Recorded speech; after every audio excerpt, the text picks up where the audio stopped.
वार्तांकन रोखठोक बातमी।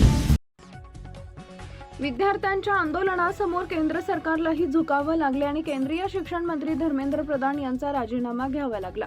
याच पार्श्वभूमीवर मुंबईत ठाकरे बंधूंची जल्लोष सभा आयोजित करण्यात आली आहे। ही सभा मुंबई यांच्या सावरकर मार्गावर आयोजित करण्यात आली आहे। शिवसेना ठाकरे गटाचे प्रमुख उद्धव ठाकरे व महाराष्ट्र नवनिर्माण सेनेचे प्रमुख राज ठाकरे यांच्यासह दोन्ही पक्षातील नेते, पदाधिकारी व कार्यकर्ते मोठ्या संख्येने या जल्लोष सभेत उपस्थित होते। यावेळी राज ठाकरे यांनी आत्महत्या केलेल्या सर्व 21 विद्यार्थ्यांचे नाव घेत त्यांना आदरांजली वाहिली। तसेच उद्धव ठाकरे यांनी हा लढा देशभक्त विरुद्ध अंधभक्त असा होता आणि आपण तो जिंकला असं विधान केले। सभेनंतर राष्ट्रगीतानं सभेची सांगता करण्यात आली। त्यानंतर वंदे मातरम हे गाणं लावलं गेलं। यावेळी सर्वांनी तिरंगा फडकवत गाण्याचा आस्वाद घेत विजयाचा जल्लोष साजरा केला। दिल्लीत महिन्याभरापासून काँग्रेस जनता पार्टीसह देशभरातील लाखो विद्यार्थ्यांनी आंदोलन पुकारले होते।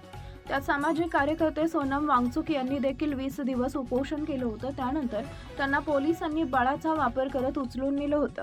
या घटनेनंतर विद्यार्थी चांगलेच आक्रमक झाले व त्यांनी चलो संसद मोर्चा काढला। या मोर्चावर पोलिसांनी लाठीचार्ज केला। त्यानंतर देखील विद्यार्थ्यांनी कसालाही न जुमानता आपलं आंदोलन सुरूच ठेवलं। याचा परिणाम म्हणजे केंद्र सरकारला माघार घ्यावी लागली आणि धर्मेंद्र प्रधान यांना राजीनामा द्यावा लागला। उद्धव ठाकरे म्हणाले, मी देशातील तमाम देशभक्तांना अभिवादन करत आहे। आज कोणतीही निवडणूक नाही, पण अंधभक्तांच्या विरोधात देशभक्त जिंकलेत। हा संघर्ष भाजप विरुद्ध भारत असा आहे। यात आपण सर्वजण जात-पात धर्म विसरून होय मी देशभक्त आहे एकाच भावनेने एकत्र आलात। एका झुरळानं हुकुमशहाला हरवलंय।